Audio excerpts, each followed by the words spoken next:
penuh bawa sombong dan angkuh. Dajjal masuk. Ternyata Isa berdiri. Dajjal datang, Isa berdiri. Saling bertatap-tatapanlah dua manusia legendaris akhir zaman ini, antara Isa dengan Dajjal. Dajjal langsung menjerit. Dajjal langsung menjerit.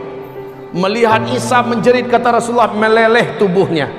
Demi Allah, kata Rasulullah, kalaulah Dajjal tetap di tempatnya, kalaulah Dajjal tetap di situ, di tempatnya, maka dia akan mencair menjadi cairan menggenang di lantai.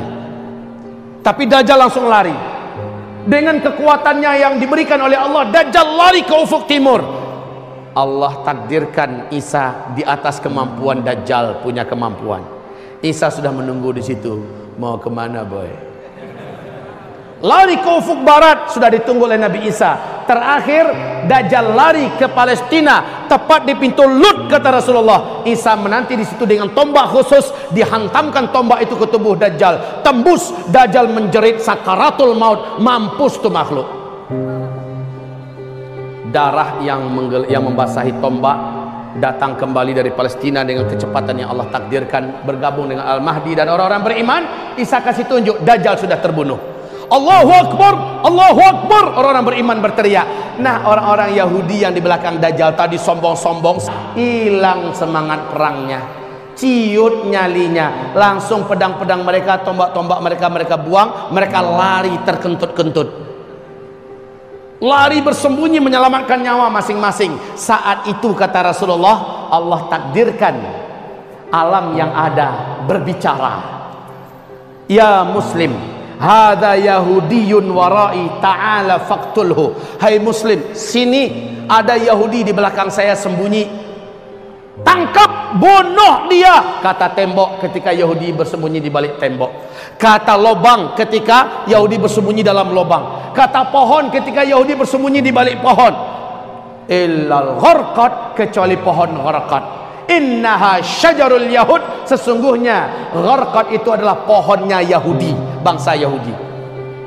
Makanya 12 tahun yang lalu, Pak, rabi-rabi Yahudi telah memerintahkan siapapun jadi Perdana Menteri wajib menanam pohon gharqad sebanyak-banyaknya. Maka start penanaman pohon gharqad di Israel lebih 12 tahun yang lalu bermula dari 2 juta batang pohon gharqad, yang hari ini sudah setinggi 14, 15 dan 16 meter, Pak. Udah standby itu pohon gharqad. Mereka tahu ini akan menjadi pohon kita di akhir zaman. Aneh itu, dia tahu dari hadis Nabi, mereka percaya gharqad inilah pohon kemenangan mereka di akhir zaman. Mereka tanam banyak-banyak. Tapi kan udah bocor duluan ke tangan orang beriman, kan? Hadisnya sudah ada. Orang beriman tahu nih kemana sisa Yahudi, pasti ke kebun pohon gharqad. Oh, dah orang beriman datang bawa pedang-pedang mereka. Ada Yahudi, habis Yahudi sehabis-habisnya, habis. Kemudian agama Nasrani dihapuskan oleh Nabi Isa alaihissalam, salib dibinasakan. Lalu Isa mengajak kembalilah ke agama tauhid yang diajarkan Nabi Muhammad sallallahu alaihi wasallam. Orang-orang Nasrani mengucapkan asyhadu an la ilaha illallah wa asyhadu anna Muhammadan Rasulullah. Kaum muslimin, muncullah tanda besar kiamat yang ketiga, yang keempat, na'udzubillah. Dan ini sekaligus menjadi penutup fase keempat. Apa yang Allah ceritakan di surat Al-Kahfi? Lepaslah bangsa yang dikurung oleh Zulkarnain. Bangsa ini hobi perang dan tak terkalahkan. Bangsa ini tak punya hati, tak punya perasaan. Mereka anak keturunan cucu Adam, hidungnya pesek-pesek, mukanya bulat-bulat, kata Rasulullah, seperti kuali yang kena tampar pantat kuali itu, sehingga pesek, penyet. Dan mereka jumlahnya dalam 1000 manusia 999 jumlah mereka, satu kita. Makanya kata Allah kepada Nabi Isa, hai Isa, hari ini tidak ada yang sanggup mengalahkan mereka. Bawalah hamba-hambaku yang beriman kepadaku bersamamu ke atas gunung Tursina. Hari ini tidak ada yang sanggup mengalahkan Ya'juj dan Ma'juj. Inilah dia tanda besar kiamat yang keempat, Ya'juj dan Ma'juj. Ya'juj dan Ma'juj. Kaum muslimin, Ya'juj dan Ma'juj ini Jumpa anak-anak, mereka bunuh. Jumpa wanita, mereka bunuh. Jumpa laki-laki, mereka bunuh. Siapapun manusia yang mereka temui, pasti mereka bunuh. Hewan ternak yang mereka jumpai, pasti mereka makan. Tak punya perasaan, tak punya hati. Sisa air danau Tiberias yang masih tersisa, kata Rasulullah. Rombongan Ya'juj Ma'juj yang paling pertama lepas menuju kepada danau ini karena haus. Mereka minum airnya. Saking banyaknya jumlah mereka, sisa air yang ada itu habis oleh mereka.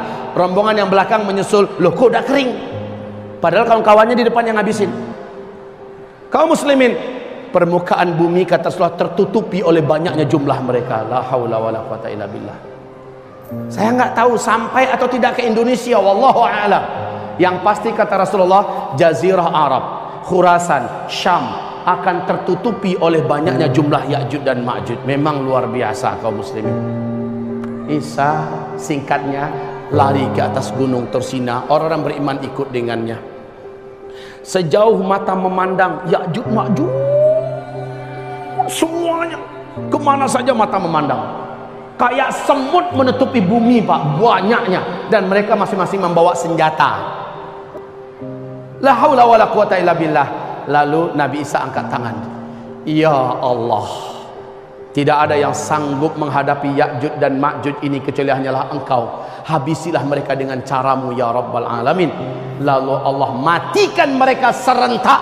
Allah datangkan ulat-ulat yang tak dari bazar menggerogoti dan memakan tubuh mereka. Mereka menggelepar di mana-mana, mati. Kuman-kuman bakteri menyatu dalam menghabisi mereka. Satu muka bumi mati Ya'juj dan Ma'juj. Bumi menjadi busuk sebusuk-busuknya. Nabi Isa kembali berdoa, Ya Rabb, tidak ada yang mampu membersihkan bumimu kecuali hanyalah Engkau. Bersihkanlah wahai Rabbul Alamin. Allah pun mendatangkan dari langit burung-burung yang besar. Jumlah burung tersebut kata Rasulullah, siang bolong macam ini Pak, langsung menjadi gelap gulita. Seperti malam, tengah malam jam 1, jam 2, pekat segelap-gelapnya. Ternyata burung itu menutupi langit. Banyak betul jumlahnya Pak. Satu ekor burung tersebut kata Rasulullah besar lehernya, dan bentuk lehernya mirip dengan leher onta. Kebayang badan burung itu seperti apa? Burung tersebut menukik ke bumi. Semua yang saya jelaskan hadisnya sahih.